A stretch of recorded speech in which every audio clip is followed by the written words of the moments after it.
L'alcool a été une béquille pour moi à un moment donné. J'ai pu m'appuyer sur elle et malheureusement, elle m'a peut-être en prise de son tourbillon et je suis partie avec au fond. C'est à l'adolescence que Claudine Jordan découvre le plaisir de l'alcool lors de soirées festives. Mais une fois intégré le monde du travail, l'alcool devient un rituel régulier. Chaque jour, tout prétexte est bon pour boire un verre. Le piège de l'alcoolisme se referme sur elle, au grand étonnement des voisins qui découvrent alors la face cachée de Claudine. C'était impensable, c'était impossible de boire autant. Et ce qui était le plus impressionnant, c'est qu'elle devait boire avant d'aller travailler, pour pouvoir aller travailler. Et ensuite, dans la journée, elle rebuvait, mais de manière, je pense, assez contrôlée. Claudine franchit alors le pas qui l'amène d'une consommation abusive à la dépendance. Conséquence, une période d'incompréhension avec sa famille et un divorce. L'engrenage est très vite mis en place et pour s'en sortir, après, c'est une spirale et une lutte et un... Comment on va dire ça? C'est épuisant. C'est épuisant de toujours devoir, parce qu'à un moment donné, j'ai dû devoir calculer combien il me fallait de bouteilles par jour, combien de doses il me faut pour faire un week-end, est-ce que j'ai des copains, des copines qui vont venir, est-ce que je vais avoir assez, est-ce que c'était... Voilà, c'est des calculs, ça prend une énergie terrible, tout mon temps de libre passé autour de la bouteille.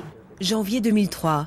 Claudine, lassée de vivre cette fuite en avant sans issue, décide d'entamer une cure de sevrage. Sa 4e tentative sera la bonne. Pour mener à bien son combat, elle fait alors appel à la Croix-Bleue. On n'est pas obligé d'y aller, il n'y a pas une contrainte, et ça c'est important pour moi. Je retrouve des gens qui ont aussi la même maladie, je retrouve un non-jugement, je retrouve une solidarité, je retrouve une épaule, je retrouve un peu ce qui me manquait. Je retrouve en fait un fil rouge. Voilà. Et quand je suis mal, eh ben, je peux descendre, je peux aller discuter. Et c'est vrai que la Croix-Bleue m'a apporté beaucoup. 8 ans après son dernier verre d'alcool, Claudine se rend encore régulièrement à l'espace femmes de la Croix-Bleue. Un lieu d'écoute et de partage réservé uniquement aux femmes. On peut faire des petites doses, mais tous les jours. Trop, un peu trop. On déborde quelquefois, justement.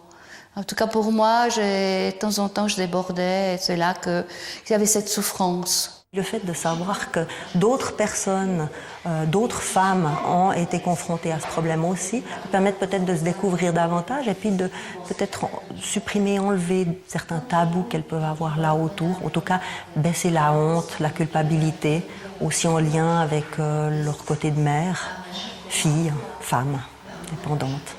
En Suisse, on estime que 150 000 femmes sont dépendantes de l'alcool. Seul un 10e d'entre elles sont épaulées par des spécialistes ou la Croix-Bleue.